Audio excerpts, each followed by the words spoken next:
What's up, everybody? Corey here. Welcome back to the channel. So we need to talk about Blood Mage.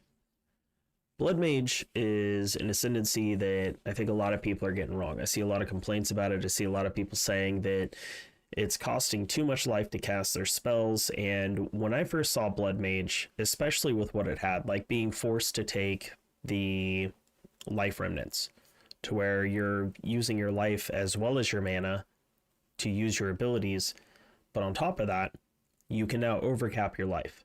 You can essentially double your life pool. My first thought was, well, that's easy solution. Make a Blood Mage warrior. You make a Blood Mage, but you build it like a warrior. And there's a lot of potential in that. Build up the armor, build up the life regen, build up the life itself. Life regen is because as soon as you charge into battle, you're going to be taking some damage, so you want to get that back up, you know? And as you build your character, get your defenses up even higher, you probably won't even need life regen, because you can just pummel through, kill them so fast that you're regenning so quickly anyways. Meanwhile, doubling your life pool. Let's say you've got a 4k health warrior, warrior blood mage, slam witch, as I call them, and now it's got 8k, because you can overcap your health by picking up the blood globules. You've got the defenses to maintain being in melee range, because that's what your character is built around. And it's not costing you a whole shit ton of mana life to cast your abilities, because you're using abilities that are for characters that don't typically build into mana and or mana regen. All those sound like net positives. Then on top of that, you get the ability to increase your critical damage based on the amount of life that you have. That's insane. I saw that and I was like, okay, well, you've got to make a melee slam witch. It's just got to be done. And so that's what I did. This is a character that I've concocted, I've been working on for a bit.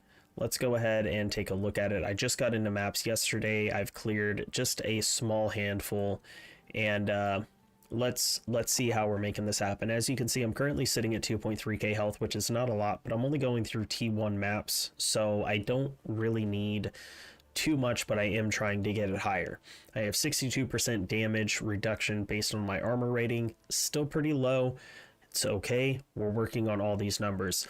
I got really lucky with some exalt drops earlier, some exalts that I was able to get my hands on.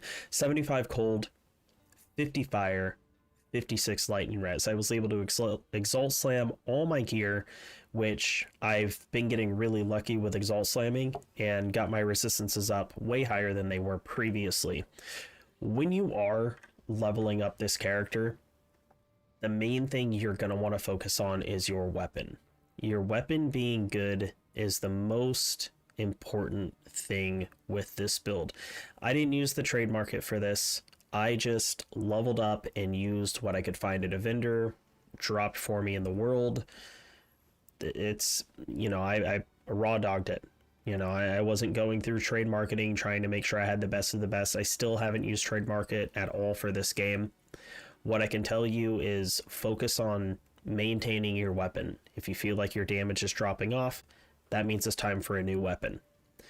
With my gear, as you can see, I'm focusing very heavy on armor, life, resistances, the basic standard stuff that you're going to be going for in Path of Exile or Path of Exile 2. As far as the skill tree is concerned, it's what I would imagine is a pretty standard skill tree for a Titan or a warrior, focusing on two-handed weapon damage, armor, movement speed, or not movement speed, attack speed. The attacks are really, really slow. Investing in this tree, the fucking, you know, 3, 6, 7, 8 nodes that it is to get over here and get these, it's well worth it. It will definitely make you feel better. As far as for the ascendancies, you have to take this your first ascendancy. Like I said, if you're a spellcaster, this can be pretty damn damaging. Those spells get really, really, really expensive. As far as melee goes, bro, you can just smack them with your sword. You can just bonk them to death. And the basic weapon skills do so much damage. This build, Like this just basic setup, what I've used to craft this can be used to make any type of blood mage. You can make a blood mage quarterstaff, you can make a blood mage bow, blood mage crossbow, whichever way you decide to go. You know, you can pretty quickly path over here and get right into the monk tree. Like the monk would have been the smart choice, to be honest. Like going back, I probably should have gone through the monk tree. It's going to benefit more from the ES. You know what? Doesn't matter. We're here now. I went all the fucking way over here to the warrior. You know, like I said, defense is two-handed damage. So get life remnants right off the base. And then this one, 10% of damage is extra damage. That's just extra damage. And then elemental damage contributes to bleeding magnitude. That doesn't really affect me. I don't have bleed really on this build yet. I think I have lacerate on leap slam. That's the only place I think that bleed is sitting other than that. But I don't crit. I took resolute technique because I was tired of missing. Halfway through cruel, I realized that I was missing far too much to feel good playing. So I got resolute technique. Haven't had a problem since. However, this build is going to benefit way more later on down the road when I'm able to get the accuracy up to safely get rid of resolute technique, focus on bleeds and crits, and this is going to spike as far as damage goes. 1% critical damage bonus per 40 life. That's pretty good. That's I would say that's pretty good. That's pretty decent. You know, 10% at 400 health. It's not bad. Not bad. I like those numbers. But I don't crit right now. So it doesn't do anything for us. As far as the last ascendancy, probably this one, to be completely honest.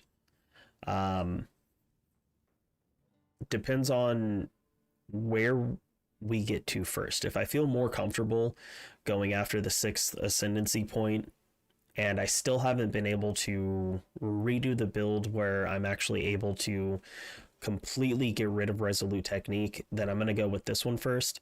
If not, if then I get the build going and I still can't clear for the 8th, then, well, it's not that expensive to get rid of these and like that's good. 3% max health. Anyways, that's what the build's looking like. You know, when we're coming over here, we're focusing on, like I said, armors, two-handed damage. This is unnecessary because of this. You know, more armor, damage, recouped his life. All good stuff. This over here so that we have, you know, damage with maces. Then we've got aftershock for slams and strikes. Aftershock for slams. More damage, stun and damage, and then more damage on heavy stuns. This is really, really good against bosses. Basically, if your Hammer of the Gods misses or doesn't kill him in one hit, you just bust out the heavy stuns and beat him down. Focusing on getting as much strength as possible, because at the end of the day, we do want Giant's Blood. The only problem is that is a very, very, very hefty investment that I'm just simply not quite ready for. So that's kind of what you're looking for. As far as after that, after where we're at now, I couldn't tell you. I kind of just am feeling things out and going with the flow, and if it doesn't feel good, I just change it around and try to make it work. As far as what we have on the skills, I'll try to run through these pretty quick. The basic functioning of the build is you stampede in, and then you bone shatter any single mob that's around that's primed for stun. You'll see in the map replay that I will play after this explanation is finished. Stampede in, bone shatter. If there's one mob you just need to pick off, Mace Strike. These weapon skills are so incredibly strong. And then on bosses, you're going to want to try to, if you can, get rage built up using Ancestral War Totem or Warrior Totem. So you pull him out, he's going to build up some rage for you with the way I have him up. And then once that rage is at 10, your Infernal Cry will make you do even more damage. Infernal Cry is really important. You know what? I'll run through each ability and we'll explain it as we go. So Mace Strike. Mace Strike is your just basic standard. I'm hitting the boss. I'm doing a bunch of damage. Ancestral War Totem, like I said, Warrior Totem. You're going to want to pull this off on the bosses. Get up to 10 rage. Once you have 10 rage, cast your Infernal Cry. Try to keep this up on the boss. Breaking the armor can be very, very useful. There you go. 0 armor means more damage. Bone Shatter. Bone Shatter is really strong. This is our essentially our nuke. You know, it's a 1-2 combo. You stampede in, and then you nuke them with this. Leap Slam, like I said, I do not use Leap Slam anymore, but when I did use it, this is what was on it. Herald of Ash, you're always going to want on. With that, you're also going to want Overwhelming Presence. With Overwhelming Presence, I have 4% life recovered on kill and regenerate 1 health per second. Those are both pretty nice. Infernal Cry. When you cast Infernal Cry on a boss, what it's going to do is, casting it in general, it calculates the enemies that it hits. Based on what the enemy are, it gives it a certain amount of power. If you cast it on a boss, it automatically jumps up to 100% empowered attacks. So empowered attacks gain X% of damage as fire damage per 5 power. Bosses give you 20 power, so 25% times 4, that's 100%, double damage. Yes. Yes. So you're gonna want to make sure that's cast before you do your Hammer of the Gods. With that, we've got Premeditation, 15% more damage. Again, that's just more damage on top of it. We've got Rage and Cry. Supported skills grant 4 rage per 5 power of counted enemy in range. So that's going to keep your rage up. Rage does give you more damage while it's active as well, so you're just going to be doing more damage. And then this one consumes up to 10 rage, causing attacks empowered by them to deal 30% more damage. So when you cast Infernal Cry, you're automatically on a boss going to be doing 100% more damage, then 15% and 30%. It's beautiful. Beautiful, beautiful, beautiful. It's so fucking strong. When you couple this with Hammer of the Gods, it is just a boss melter. It's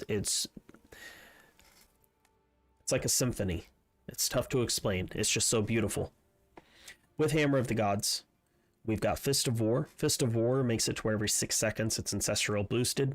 Well, this has a cooldown of 24 seconds, so every time you cast it, it will be stronger. We don't need it to do more area. We need it to do more damage. I really only use this on bosses, so we've got Concentrated Effect and Heft just to make it do more physical damage. With Stampede, this is the bread and butter. Well, this is the bread. This is the butter. So the bread of this build is Stampede.